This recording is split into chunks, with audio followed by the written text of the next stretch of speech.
안녕하세요. 김성학 변호사입니다.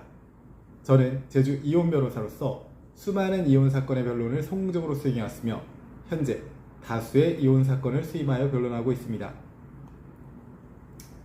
부부관계가 회복되기 어려운 상황에 이르렀을 때 협의 이혼이 이루어지지 않으면 결국 재판상 이혼을 고려할 수밖에 없습니다. 하지만 단순히 더 이상 함께 살고 싶지 않다는 이유만으로는 법원이 이혼을 쉽게 허락하지 않습니다. 민법에서 정한 재판상 이혼 사유에 해당해야만 이혼 청구가 가능하기 때문입니다. 오늘은 제주 이혼 변호사의 시각에서 재판상 이혼 사유와 실제 소송 과정에서 주의할 점을 자세히 설명드리겠습니다. 민법 제840조는 재판상 이혼 사유를 다음과 같이 규정하고 있습니다. 첫째, 배우자의 부정행위입니다. 외도, 불륜 등 정조 의무 위반이 대표적인 사유입니다. 단순한 의심만으로는 부족하며 카카오톡 대화 내용, 숙박업소 출입 기록 사진, 그리고 영상 등이 객관적 자료가 필요합니다. 두 번째는 배우자가 악의로 다른 일방을 유기한 때입니다. 정당한 이유 없이 집을 나가 가정을 돌보지 않거나 생활비를 지급하지 않는 경우를 말합니다. 예를 들어 배우자가 수년간 별거하면서 가정을 전혀 책임지지 않은 경우입니다. 셋째, 배우자 또는 그 직계존속으로부터 심히 부당한 대우를 받았을 때입니다.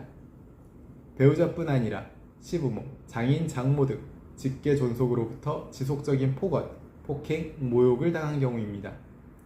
이를 입증하기 위해서는 녹음 파일, 진단서, 문자 메시지 등이 필요합니다. 넷째, 자신의 직계존속이 배우자로부터 심히 부당한 대우를 받았을 때입니다. 예를 들어 아내가 남편으로부터 지속적으로 폭행, 폭언을 당했을 뿐 아니라 시부모까지 그 피해를 입었다면 이 사유에 해당할 수 있습니다. 다섯 번째, 배우자의 생사가 3년 이상 분명하지 아니한 때입니다. 예를 들어 해외에서 실종되어 생사 여부를 알 수 없는 경우 일정 기간이 지나면 재판상 이혼을 청구할 수 있게 해주는 것입니다. 여섯 번째, 기타 혼인을 계속하기 어려운 중대한 사유가 있을 때입니다. 앞서 살펴본 5가지 사유에 해당하지 않더라도 부부 사이의 갈등이 극심하여 회복 가능성이 없다고 인정되면 이 사유에 해당합니다.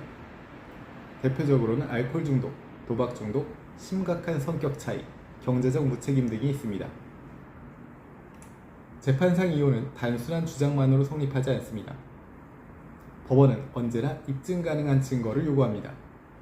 부정행위의 경우에는 숙박업소 영수증, 메신저 대화 캡처, 제3자의 진술이 필요하고 폭행, 폭언은 병원 진단서, 녹취록, 문자 메시지 등이 필요합니다.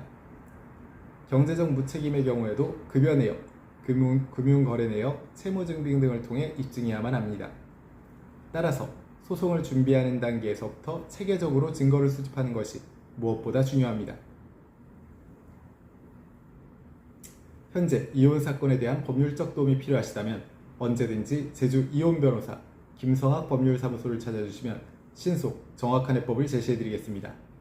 조금이나마 도움이 되셨으면 합니다. 여러분의 권리를 지키고 언제나 신속하고 정확한 해법을 제시해드리는 김성학 변호사입니다. 감사합니다.